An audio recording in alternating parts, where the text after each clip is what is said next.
E aí, moçada, sexto ano, revisão, né?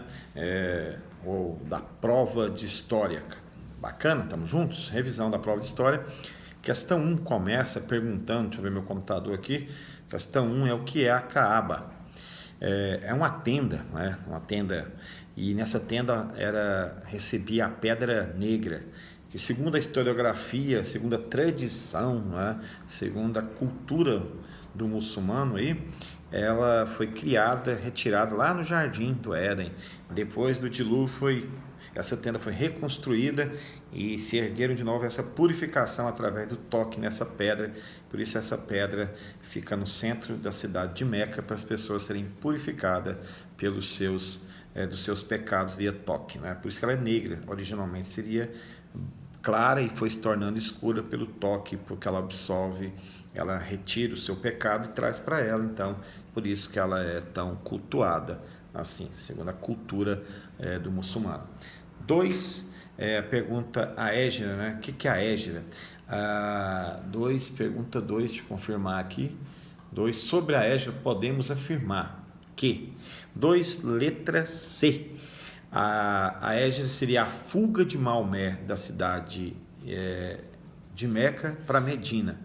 Então essa fuga vai marcar o ano 1 do calendário dos muçulmanos. A Égira então seria essa fuga, a preparação de Maomé saindo de Meca, se organizando em Medina para voltar e tomar a cidade, tomar o poder e começar o reino, começar a Guerra Santa lá na cidade de Meca. Bacana? Então Égira é a saída, a fuga de Maomé da cidade de Meca, indo para Medina, porque os comerciantes e os sacerdotes queriam simplesmente matar Maomé, que queria mudar o foco religioso, né? Então daqui a pouco a gente trabalha essa questão. Questão 3, né, sobre a pregação aí do Maomé.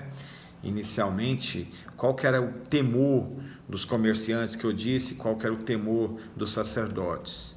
O temor era a aniquilação da cidade de Meca. Eles achavam então que a cidade tinha 300 deuses, 300 sacerdotes, vários cultos, e então agora todo mundo fazia o comércio religioso e comércio cultural com a cidade. Se deixasse de existir o comércio cultural, se deixasse de existir os cultos, a cidade ia ser aniquilada do ponto de vista religioso, político e social. Tá, mal sabiam eles que a cidade se tornaria o grande centro mundial. As pessoas vão para Meca até hoje. No Ramadã chega 1 milhão de pessoas visitar a cidade de Meca. O muçulmano tem como culto, uma vez na vida, ele viaja culturalmente para lá, quer fazer as suas orações. Até hoje os muçulmanos oram em direção a essa cidade. Ela ficou o centro da religiosidade, ela ficou muito forte, ela tornou o fator de unificação dessa religião. Então eles estavam totalmente enganados, né? 4. Eu não falei a 3, né? A 3 é a letra D, né? Qual que é a 3, letra D, então, professor?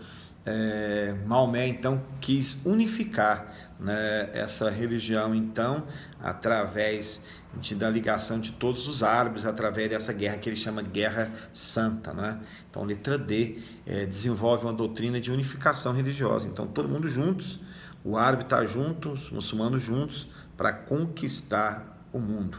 Bacana? Então, letra D. 4, o Islã, a religião fundada por Maomé, de grande importância no mundo árabe. Qual é o fundamento dessa religião? 4. Qual é o fundamento do Islã? 4, nós temos então aqui, a letra A. O Maomé vai fundar a sua religião no monoteísmo, já disse, fez uma mudança, né? Fez uma mudança de paradigma. Ele vai ter uma nova visão religiosa. A visão agora é monoteísta. Ele abandonou o politeísmo e vai ter o monoteísmo.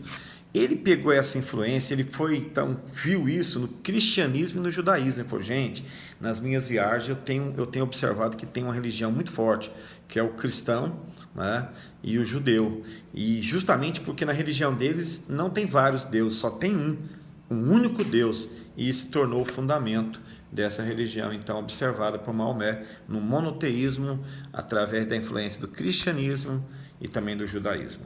Letra 4, letra A de amor. 5, o Islã, né, tem uma ideologia criada na Idade Média. Pergunta assim, e aí vai ter algumas seitas rivais dentro do próprio Islã. E qual seria essas seitas? 5. Letra B de bola. Nós falamos para vocês, tem dois grupos rivais. Você tem o sunita, que é a maioria do povo árabe, tem 85% é sunita. E só 15% é xiita. O que é xiita? Dobra o i, tá? Xiita, X e I. Xiita é um grupo extremado, aí é mais extremado. Todos os dois são extremados. Por exemplo, o sunita, ele acha que só o muçulmano tá certo, só a religião dele é correta. Todos os outros são ímpios, merecem conversão, precisam mudar de vida. Só que o xiita é mais radical ainda. Se você não quiser aceitar essa doutrina que eu estou te falando, eu tenho autonomia para matá-lo. Tanto é que esses atentados terroristas que aconteceu agora semana próxima aí na França de novo, é um xiismo, né? O que é isso? É o xiita querendo obrigar o mundo a mudar o foco em relação a ele, a sua religião. Então, você vai ter a questão 5, letra B, você vai ter dois focos rivais, o xiita e os sunitas, tá bom? E eu até brinco, né? E o André é a nova visão. Você tem o sunita radical, o xiita é extremamente radical, né? É muito mais radical. E nós temos o professor André, que é o extremo dos extremos, tá bom? O professor André é de matemática. Os dois são de matemática, então você descobre qual que é o xiita more. E 6, cara, sobre o islamismo, podemos afirmar que 6, a correta seria a letra C. C fala o seguinte, tanto quanto o judaísmo e o cristianismo, né, a religião monoteísta fundamenta-se em um texto sagrado. Qual que é o texto sagrado aqui da nova religião? Então, letra C da questão 6, né? O Corão. O Corão é o mesmo que nós temos aqui como Bíblia, né? A Bíblia Sagrada, que é um livro que fundamenta a nossa religiosidade. Maomé recebeu uma visão de um anjo, ele escutou isso, então o anjo recitou para ele. Corão significa recitação, então ele recitou para alguém escreveu e se tornou o livro santo para eles, que é a língua ou a voz de Deus falando ao seu coração, né? É a boca de Deus, falou, recitou o Corão para ele, a nova Bíblia, uma nova visão de mundo. Bacana, então 6, letra C, né? Ele tem um texto sagrado. Qual é o texto sagrado? O nosso é a Bíblia e o deles é o Corão, ou Alcorão, como alguns querem afirmar. 7 vai ter um pequeno texto, né? E depois do texto vai falar então aí a seguinte questão. O acontecimento descrito no texto, conhecido como Égira, cujo significado é migração, reside no fato de... Aí 2 pontos, vai dar as alternativas. 7, letra B. B, nós estamos falando então aqui que é o marco inicial do calendário muçulmano, o ano 622. Então, quando Maomé reconhece, então, recebe essa palavra então do anjo, é o marco inicial da nova religiosidade do calendário. Então, 622 para ele significa ano 1. Então, o calendário judaico e o calendário muçulmano é diferente do judaico e o nosso aqui ocidental. Bacana? Então, eles têm um texto sagrado e esse texto é chamado Alcorão.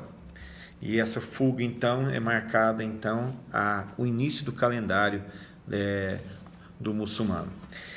Questão 8, das alternativas abaixo, qual alternativa não é um dos pilares? Eu tenho 5 pilares e eu coloquei um para não ser o pilar da questão 8.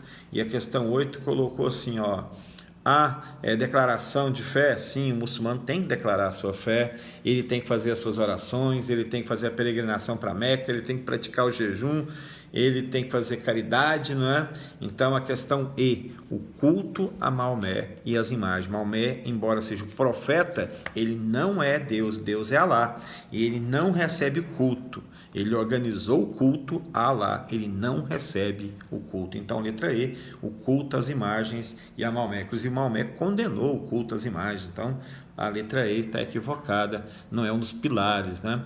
Aí coloquei aqui quem são os beduínos, vocês deram um show bacana, né? O povo do deserto, 10 povos vai sair a religião, né? Vai sair uma das tribos xiitas, e aí vida que segue. E a 10, a gente colocou um texto aqui bacana e pedi para você explicar a relação da economia e a religião, que nós discutimos lá em cima também, né? É aquela velha relação. Quando Maomé ia construir uma nova religião, eles tinham medo de banalizar o comércio. Se acabasse com o comércio, acabaria com a religião. Galera, vocês foram show de bola. Nós estamos juntos aí nas próximas aulas. Um grande abraço.